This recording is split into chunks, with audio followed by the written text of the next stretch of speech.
तो कहानी की शुरुआत अलाम्बा जेल से होती है, जहां कुछ खतरनाक कैदियों को एक कोन एयरप्लेन से दूसरी हाई सिक्योरिटी जेल में ट्रांसफर किया जा रहा होता है। उन्हीं कैदियों में साइरस नाम का वह खतरनाक कैदी भी होता है जो हत्या, अपहरण और लूटपाट के केसों में 20 साल की सजा काट चुका होता है और अपने दो साथियों जोन्स और टोबी के साथ पहले भी जेल से फरार होने की कोशिश कर चुका था। इसके बाद हम कैमरन को देखते हैं जो आज इसी जेल से रिहा होने वाला होता है। असल में कैमरन पहले एक मिलिट्री रेंजर सोल्जर रह चुका होता है। इसी वजह से जब एक दिन वह छुट्टी पर अपनी पत्नी से मिलने आता है तो उसकी पत्नी उसे बताती है कि वह पिता बनने वाला है। लेकिन उसी रात क्लब से घर वापस जाते वक्त कैमरन की कुछ गुंडों से लड़ाई हो जाती है जो उसकी पत्नी के साथ बदतमीजी कर रहे होते हैं। कैमरन लड़ाई में खुद पर काबू नहीं रख पाता, जिसकी वजह से उसके हाथों एक गुंडे की मौत हो जाती है। जल्द ही पुलिस कैमरन को गिरफ्तार करके अदालत में पेश करती है, जहां कैमरन का वकील उसे अपनी गलती मान लेने को कहता है ताकि उसे कम से कम सजा मिल सके। इसी वजह से कैमरन अदालत में अपनी गलती स्वीकार कर लेता है, लेकिन जज कैमरन के खिलाफ फैसला सुनाते हुए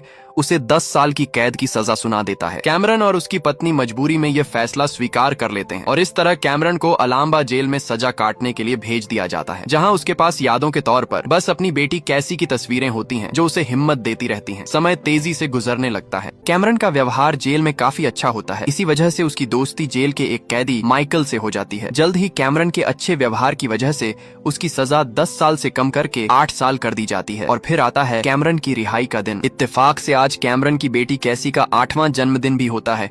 इसी वजह से कैमरन काफी खुश होता है। जल्द ही एक एक करके सभी खतरनाक कैदियों को कठोर सुरक्षा में कोन एयरप्लेन में बिठा दिया जाता है। इसी दौरान हम इंस्पेक्टर मार्शल को देखते हैं जो इस पूरे मामले की निगरानी कर रहा होता है। इंस्पेक्टर मार्शल को अंदाजा होता है कि कहीं कोई गड़बड़ न हो, इसलिए वह कैदियों के रूप में अपने एक इंस्पेक्टर को गन देकर प्लेन में भेज देता है ताकि किसी गड़बड़ की स्थिति में वह तुरंत पुलिस को इन्फॉर्म कर सके। कुछ ही देर में प्लेन टेक ऑफ कर जाता है। टेक ऑफ के बाद अचानक ही साइरस अपने हाथ से एक पिन निकालकर अपनी हथकड़ियां खोल लेता है और बाहर एक कैदी टॉम को इशारा करता है, जिस पर टॉम अपने मुंह से कुछ निकालने लगता है। तभी कैमरन की नजर उस पर पड़ती है, लेकिन टॉम कैमरन को चुप करा देता है। इसके बाद टॉम अपने साथ बैठे कैदी से कहता है, अगर मैं तुम्हें थोड़ा सा जला दूं तो बुरा मत मानना। और यह कहकर टॉम अपने मुंह से निकाला गया पेट्रोल उस पर छिड़क कर आग लगा देता है। आग लगते ही वह कैदी बुरी तरह चीखने लगता है, जिस पर प्लेन में मौजूद लेडी पुलिस वहां आकर उसकी मदद करने लगती है। और इसी मौके का फायदा उठाकर टॉम लेडी पुलिस की चाबियां चुराकर गेट का हैंडल खोल देता है, जिससे साइरस और जोन्स बाहर आ जाते हैं। पुलिस वाले उन्हें काबू करने की कोशिश करते हैं, लेकिन जल्द ही साइरस उनमें से कुछ को मार डालता है। शोर सुनकर प्लेन का एक पायलट जैसे ही कॉकपिट से बाहर आता है, साइरस उस पर भी हमला करके उसे मार डालता है और अंदर जाकर दूसरे पायलट को पॉइंट गन पर लेते हुए कहता है, ये प्लेन अब हाईजैक हो चुका है, कोई चालाकी न करना। इसके बाद साइरस प्लेन में मौजूद सभी लोगों को कोन एयरप्लेन में वेलकम कहता है। यह देखकर कैमरन का दिल टूट जाता है, क्योंकि आज वह पूरे 8 साल बाद अपनी बेटी से मिलने वाला था। देखते ही देखते पूरे प्लेन का कंट्रोल कैदियों के हाथों में चला जाता है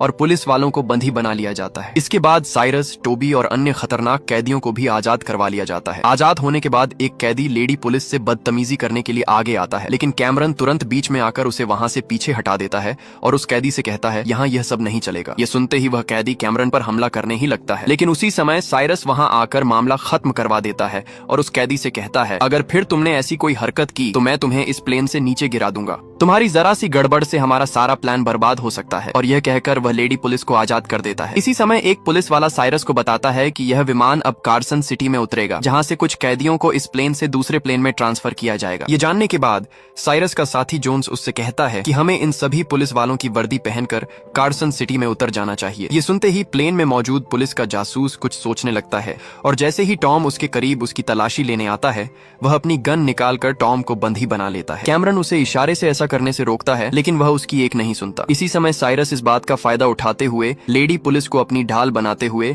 जासूस इंस्पेक्टर को शूट कर मार देता है। ये देखकर कैमरन काफी दुखी होता है। इसके बाद साइरस कैमरन से कहता है, तुमने गद्दारी का अंजाम देख ही लिया है तो कोई गड़बड़ मत करना। इसके बाद साइरस कैदियों को 2 ग्रुप में बांट देता है और टॉम से कहता है कि जो कैदी इनमें से किसी काम के नहीं हैं, उन्हें अलग करो। हम उन्हें कार्सन सिटी में एक्सचेंज के दौरान इस्तेमाल करेंगे और अपने साथ ही रिहा करवा लेंगे। जिस पर टोबी साइरस से कहता है, तुम्हें यकीन है कि हम उसे छुड़वा लेंगे? तभी कैमरन का साथी माइकल साइरस से कहता है, मैं भी यहाँ से जाना चाहता हूँ, लेकिन साइरस ऐसा करने से इनकार कर देता है और कहता है, तुम और तुम्हारा यह साथी तब तक हमारी कैद में रहोगे जब तक हमारा काम पूरा नहीं हो जाता। यह सुनकर माइकल को गुस्सा आता है, लेकिन कैमरन उसे समझाकर चुप करवा देता है। इसके बाद साइरस पायलट को कार्सन सिटी उतरने का कहता है। उतरने से पहले टॉम बाकी बचे कैदियों को बंदी बनाने लगता है। तभी कैमरन साइरस से कहता है, मैं तुम्हारा साथ देना चाहता हूँ, इसलिए मैं इस काम में तुम्हारी मदद करूंगा, क्योंकि मुझे जल्द से जल्द यहाँ से रिहा होना है। साइरस उसे इस पर आजाद कर देता है। मौका पाते ही कैमरन उस मरे हुए जासूस इंस्पेक्टर की लाश के पास आता है। लाश की तलाशी लेने पर उसे एक टेप रिकॉर्डर मिलता है, यानी इस प्लेन में हाईजैक होने के बाद सारी बातें रिकॉर्ड थीं। वह तुरंत यह टेप निकालकर अपने पास रख लेता है। इधर पुलिस स्टेशन में पुलिस को साइरस के सेल से कुछ खुफिया डॉक्यूमेंट्स मिलते हैं। जल्द ही प्लेन कार्सन सिटी के डेजर्ट एरिया में लैंड करता है। ठीक इसी समय कैमरन तुरंत इस टेप रिकॉर्डर को एक कैदी की शर्ट में छिपा देता है, ताकि दूसरे प्लेन में जाने पर पुलिस को यह टेप मिल सके। साइरस और उसके साथी पुलिस वालों की वर्दी पहनकर कैदी एक्सचेंज करने लगते हैं। वहाँ मौजूद पुलिस को जरा भी अंदाजा नहीं होता कि एक्सचेंज होने वाले कैदी असली नहीं है। इसी दौरान हम भगीरा और जेरी को देखते हैं। जेरी एक बहुत बड़े स्मगलर का बेटा होता है, जिसकी रिहाई के लिए ही उसके पिता ने साइरस को हायर किया था। जल्द ही सारे कैदी एक्सचेंज हो जाते हैं और प्लेन के पायलट की जगह भगीरा ले लेता है। साथ ही वह प्लेन का ट्रैकर कोन एयर प्लेन से निकालकर टॉम के हाथों दूसरे प्लेन में फिट करवा देता है, ताकि यह प्लेन ट्रैक न हो सके। कैदी ट्रांसफर करने के बाद जैसे ही साइरस निकलने लगता है, एक पुलिस वाला उसे रोककर कहता है कि अभी एक कैदी और ट्रांसफर किया जाना है, इसलिए तुम्हें रुकना होगा। ये सुनते ही साइरस के होश उड़ जाते हैं, जब उसे पता चलता है कि वह खतरनाक कैदी कोई और नहीं बल्कि सीरियल किलर गीटो है, एक ऐसा खतरनाक कातिल जो अब तक 100 से ज्यादा लोगों को मार चुका था। इसलिए पुलिस पूरी सुरक्षा के साथ गीटो को प्लेन में ट्रांसफर कर देती है। गीटो को देखकर माइकल कैमरन से कहता है कि हमें पहले ही इस प्लेन से उतर जाना चाहिए था, लेकिन कैमरन उसे कहता है कि हम बाकी लोगों को इन लोगों की कैद में छोड़कर नहीं जा सकते। दूसरी तरफ पुलिस स्टेशन में मार्शल जब दस्तावेजों की अच्छी तरह जांच करता है, तो उसे कुछ छुपे हुए शब्द दिखाई देते हैं, जिनमें कार्सन सिटी नाम लिखा होता है। यह देखकर मार्शल समझ जाता है कि कार्सन सिटी में कुछ होने वाला है। वह यह खबर दूसरे पुलिस अफसरों को देने के लिए भागता है। तभी साइरस के भेजे गए सामान में से कुछ पुलिस वालों को एक बॉक्स मिलता है। उस पर लिखा होता है कि इसे मत खोलो, लेकिन एक पुलिस वाला इस बात को नजरअंदाज करके वह बॉक्स खोल देता है। बॉक्स खुलते ही एक बम अपने आप चालू हो जाता है और कुछ ही देर में पुलिस स्टेशन में जोरदार धमाका होता है, लेकिन मार्शल बच जाता है। दूसरी तरफ साइरस जिन कैदियों को प्लेन से ट्रांसफर कर चुका होता है, उन्हें एक बस में ले जाया जा रहा होता है। तभी उनमें से एक कैदी खुद को छुड़ाने की कोशिश करता है। तभी एक पुलिस वाला उसे मारता है। इस वजह से उसकी शर्ट में छुपाई गई टेप बाहर गिर जाती है। टेप सुनने पर पुलिस वालों को सब समझ में आ जाता है कि प्लेन हाईजैक हो चुका है। जैसे ही यह खबर पुलिस को मिलती है, वे तुरंत स्टेशन से निकल जाते हैं। उधर साइरस प्लेन का फ्यूल टैंक भरवाने के बाद तुरंत सभी कैदियों के साथ निकलने को कहता है। तभी हम देखते हैं कि टॉम किसी लड़की से बात कर रहा होता है। इसी बीच प्लेन उड़ान भरने की तैयारी करता है। जैसे ही टॉम को पता चलता है कि प्लेन टेक ऑफ करने वाला है, वह तुरंत प्लेन के पीछे भागता है। लेकिन उसकी बदकिस्मती यह होती है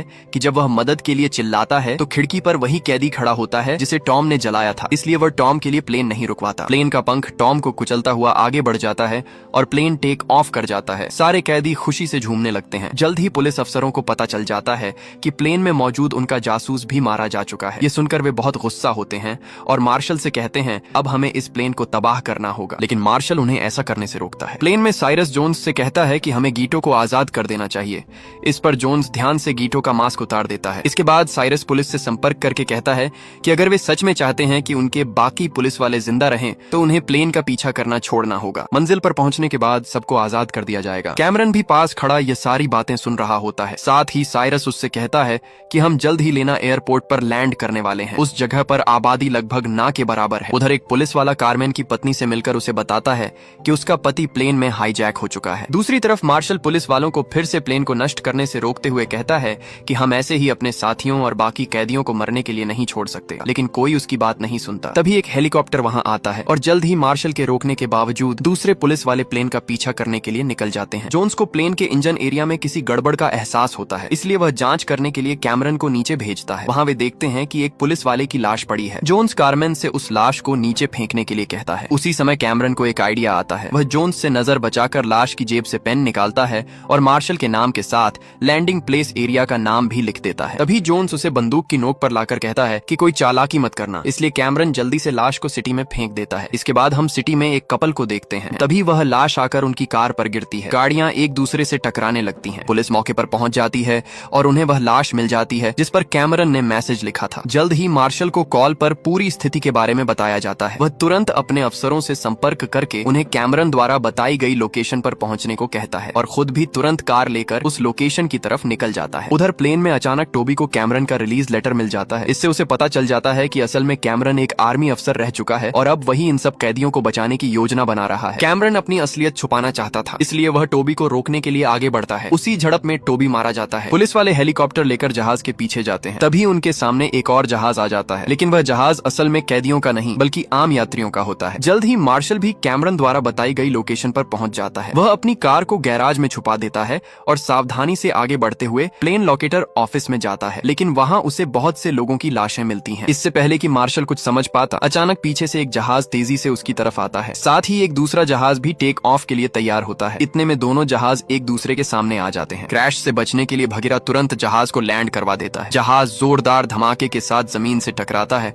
लेकिन कोई जान का नुकसान नहीं होता। जल्द ही साइरस अपने साथियों के साथ जहाज से बाहर आता है। बाहर आकर उसे पता चलता है कि टोबी उनके साथ नहीं है। इस पर जोन्स कहता है कि शायद इन्हीं कैदियों में से किसी ने उसे मार दिया है, इसलिए हमें इन सबको खत्म कर देना चाहिए। ये सुनकर जहाज के पीछे छुपा कैमरन तुरंत सामने आता है और साइरस से कहता है कि हमें इन कैदियों को अभी नहीं मारना चाहिए, क्योंकि इन्हीं की वजह से हम अब तक पुलिस से बचे हुए हैं। साइरस कैमरन की यह बात मान लेता है। उसी समय गीटो जहाज से दूर एक जगह जाता है, जहाँ उसे एक घर में एक छोटी बच्ची दिखाई देती है। दूसरी तरफ जेरी अब जहाज में भागने की योजना बनाता है। तभी साइरस के एक साथी को दूर से पुलिस आती दिखाई देती है। ये देखकर साइरस समझ जाता है कि हम में से किसी ने गद्दारी की है। दूसरी तरफ कुछ लोग कैमरन पर हमला करके उसे घेर लेते हैं। पूछने पर वे बताते हैं कि वे जेरी के आदमी हैं, जेरी को लेकर जाने वाले हैं। कैमरन उनसे कहता है कि वह ऐसा नहीं होने देगा। यह सुनकर उनमें से एक गुंडा बहुत गुस्से में आ जाता है। कैमरन पर गोली चलाने ही वाला होता है कि अचानक पीछे छुपा मार्शल सामने आ जाता है और उन्हें गन पॉइंट पर ले लेता है। इसी मौके का फायदा उठाते हुए कैमरन उस गुंडे पर हमला करता है, उसकी बंदूक छीन लेता है और एक एक करके वहां खड़े सभी गुंडों को अपनी किक से गिरा देता है। फिर वह तुरंत बंदूक लेकर मार्शल के सामने आता है। मार्शल कैमरन से कहता है कि मैं यहाँ तुम्हारी और बाकी कैदियों की मदद के लिए आया हूँ, लेकिन कैमरन कहता है कि तुम अकेले उनका सामना नहीं कर पाओगे, इसलिए बेहतर है कि यहाँ से चले जाओ। यह कहकर कैमरन वहाँ से चला जाता है। उसी समय जेरी का एक साथी जो हवाई जहाज में छुपा होता है ये सब सुन लेता है। साइरस भी सभी कैदियों की मदद से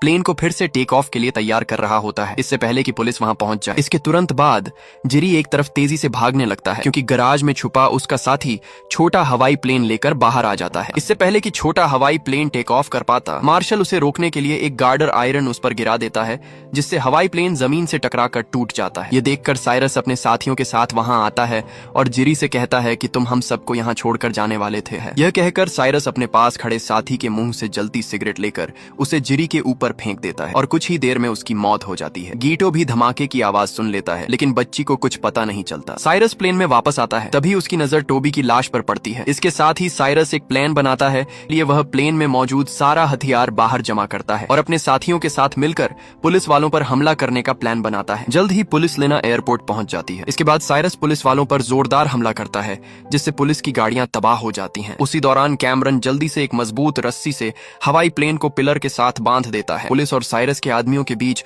जोरदार मुकाबला हो रहा होता है। जल्द ही पुलिस वालों की मदद के लिए हेलीकॉप्टर भी वहां आ जाते हैं। इसके बाद हम गीटो को उस बच्ची की डॉल के साथ हवाई प्लेन की तरफ जाते हुए देखते हैं। जल्द ही बाकी पुलिस वाले भी वहां पहुंच जाते हैं, लेकिन साइरस के आदमी प्लेन को फिर से स्टार्ट करते हैं और टेक ऑफ के लिए तैयार कर लेते हैं। इससे प्लेन के साथ बंधी रस्सी टूट जाती है और प्लेन अपने रास्ते में आने वाली हर चीज को रौंदता हुआ टेक ऑफ कर जाता है। जाते हुए मार्शल की गाड़ी भी प्लेन के साथ साथ चलती रहती है। पुलिस वालों को लगता है कि मार्शल भी गाड़ी के साथ ही चला गया है। अगले ही पल मार्शल की कार टावर से टकराकर जमीन पर गिर जाती है। पुलिस वालों को पता चलता है कि मार्शल इस कार में नहीं बल्कि उनके पास खड़ा है। यह देखकर वे मार्शल पर काफी गुस्सा होते हैं कि उसे उस समय प्लेन में होना चाहिए था, न कि उनके साथ। इसके बाद हम उसी छोटी बच्ची को देखते हैं जो अपनी डॉल के साथ जाते हुए प्लेन को अलविदा कह रही थी। प्लेन के उड़ान भरने के बाद सभी क्रिमिनल्स खुशी से झूमने लगते हैं। तभी जोन्स के हाथ में कैमरन का वह रिलीज लेटर लग जाता है, जिसके बारे में वह साइरस को बताता है। सच्चाई जानने के बाद साइरस लेडी पुलिस को शूट करने की धमकी देता है।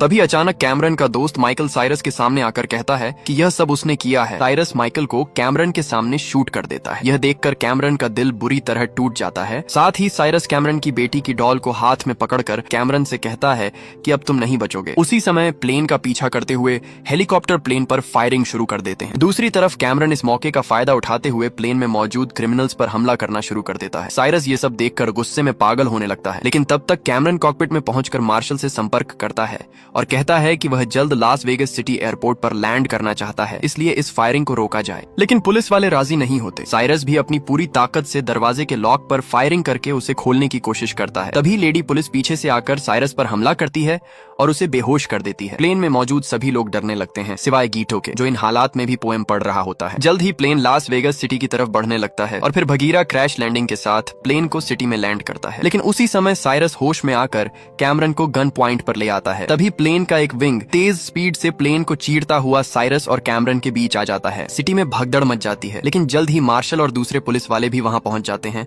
और प्लेन में मौजूद कैदियों और क्रिमिनल्स को रेस्क्यू कर लिया जाता है। माइकल की जान भी बच जाती है, लेकिन इसी मौके का फायदा उठाकर साइरस और उसके दूसरे साथी प्लेन से फरार होने के लिए एक रेस्क्यू ट्रक पर सवार होकर निकल जाते हैं। कैमरन और मार्शल तेजी से हेवी बाइक्स पर उनका पीछा करते हैं। जल्द ही कैमरन ट्रक तक पहुंच जाता है, जबकि उसकी बाइक एक धमाके के साथ ट्रक से टकरा जाती है। मार्शल भी तुरंत ट्रक पर चढ़कर वाटर पाइप से क्रिमिनल को रोकने लगता है। इतने में साइरस का पैर किसी चीज में फंस जाता है। तभी रेस्क्यू ट्रक एक बिल्डिंग से टकरा जाता है, जिससे साइरस एक कंस्ट्रक्शन साइट पर जा गिरता है। उसी समय एक लिफ्ट उस पर आकर गिरती है और साइरस मारा जाता है। कैमरन को वह डॉल मिल जाती है जो वह अपनी बेटी को गिफ्ट देने वाला था। इसके बाद कैमरन मार्शल को धन्यवाद कहता है। पुलिस वालों को गीटो की चुराई हुई गुड़िया मिलती है, लेकिन गीटो गायब होता है। उसी समय कैमरन की पत्नी और बेटी भी वहां आ जाते हैं। उन्हें देखकर कैमरन बहुत इमोशनल हो जाता है। पहले तो कैमरन की बेटी उसे पहचानती नहीं है, लेकिन जैसे ही कैमरन उसे डॉल गिफ्ट करता है, वह दौड़कर कैमरन से लिपट जाती है। 8 साल बाद कैमरन की फैमिली फिर से कंप्लीट हो जाती है। इसके बाद हम एक क्लब देखते हैं जहां कुछ लोग गैम्बलिंग कर रहे होते हैं। उन्हीं लोगों में गीटो भी होता है, जो उस प्लेन से जिंदा बच निकला था और अब अपने अगले शिकार के लिए तैयार है। इसी के साथ इस फिल्म का एंड हो जाता है।